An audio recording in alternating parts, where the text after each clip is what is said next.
Hi, Lee Phillips here. I am a lawyer, and don't hold that against me. And I'm still practicing, even though I've been around for a long time. Let me talk to you today about when a living revocable trust or a revocable living trust or whatever you want to call it becomes irrevocable. So you've set up this trust. You can revoke it at any time during your life. And the catch is, when you die, instantly it changes its nature. It becomes no longer a revocable trust, but an irrevocable trust. And I'm going to assume that you've put assets in it. And so the estate, your successor trustee, is going to be able to manage those assets. Now, if you haven't put assets into your living revocable trust while you're alive, and unfortunately a lot of people don't do that, they never learn how to use a living revocable trust. You go to the lawyer, you get it off the internet, whatever it is, and the favorite trick is they don't tell you how to use it. And at that point, the family goes through probate just like everybody else. And I'm here to tell you, the majority of living revocable trusts do not avoid probate. Doesn't happen, guys.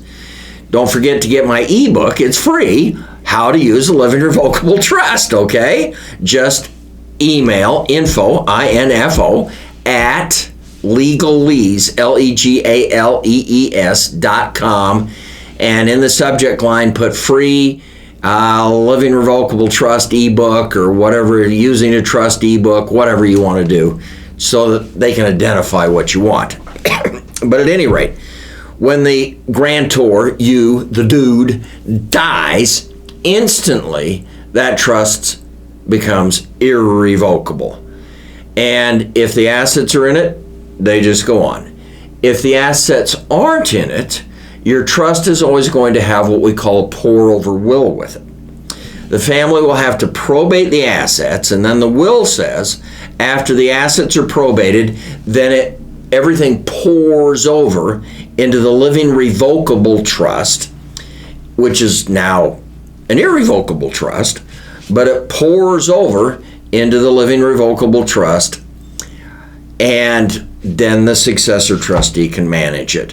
The irrevocable trust has to get its own tax ID number. It has to file a 1041, and it will manage your assets until they are all distributed. And then it will end. It'll die. And we have another video on when does a living revocable trust end, okay? But you're going to have it.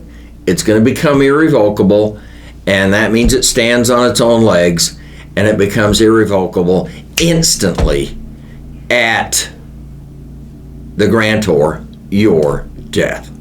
So that's how a living revocable trust becomes irrevocable. It's a trick, and it's just what we have decided we will let happen to these living revocable trusts. But they are cool, guys.